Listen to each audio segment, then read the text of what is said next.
दोस्तों, एक सवाल का जवाब दो। अगर किसी गरीब आदमी को 50,000 की ज़रूरत हो और किसी अमीर आदमी को 50 करोड़ की ज़रूरत हो, तो बैंक लोन किसे देगा?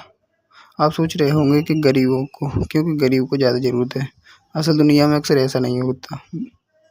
बैंक हमेशा अमीरों को ही लोन देना पसंद करते हैं। आखिर ऐसा क्यों? क्या बैंक गरीबों से नफरत करते हैं, या फिर इसके पीछे पैसे का ऐसा खेल है जिसे ज़्यादातर लोग नहीं समझते?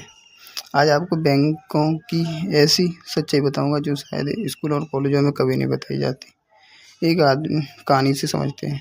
मान लो एक गांव में दो लोग रहते हैं। पहला रमेश, जो कि एक गरीब आदमी है, जेब में सिर्फ 500 का नोट है, नौकरी नहीं है, कोई संपत्ति नहीं है। और दूसरा सुरेश, उसके पास घर है, जमीन है, दुकान है और बैंक बैलेंस भी है। दोनों बैंकों में लोन लेने पहुंचे। रमेश ने कहा, सर मुझे 50,000 चाहिए, और सुरेश ने कहा, सर मुझे 5 लाख चाहिए। अब सोचो, बैंक किसे लोन देना पसंद करेगा? ज़्यादातर मामलों में सुरेश को। असली खेल यहीं से शुरू होता है। बैंक गरीब और अमीर नहीं देखता। बैंक सिर्फ एक चीज़ देखता है, अगर ये आदमी मेरा पैसा लेकर भाग गया तो मेरा पैसा वापस कैसे आएगा। बस यहीं पूरा खेल ख़त्म हो जाता है। बैंक का सबसे बड़ा डर है बैंक का पैसा। बैंक का पैसा होता है, वो उसका खुद का पैसा नहीं होता, वो करोड़ों लोगों, आपका और हमारा पैसा होता है। इसलिए बैंक रिस्क नहीं लेना चाहता।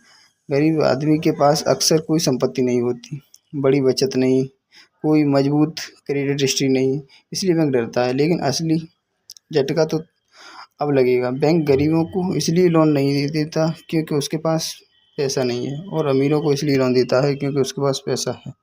सुनने में अजीब लगता है, लेकिन यही सच है। अमीर और गरीब कैसे बनते हैं?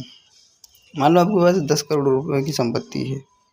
बैंक आपको 2 करोड़ का लोन देने के लिए तैयार बैठा है। आप उस पैसे से नया बिजनेस शुरू करते हो, और जहां पैसा कमाते हो, फिर वैसे आपको और बड़ा लोन देता है।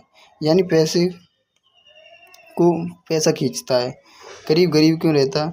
गरीब आदमी के पास आइडिया हो सकते हैं, मेहनत हो सकती है, लेकिन बैंक को गारंटी चाहिए, और जब गारंटी नहीं होती तो मौके भी नहीं मिलते। यहीं से अमीर और गरीब के बीच की दूरी बढ़ती जाती है।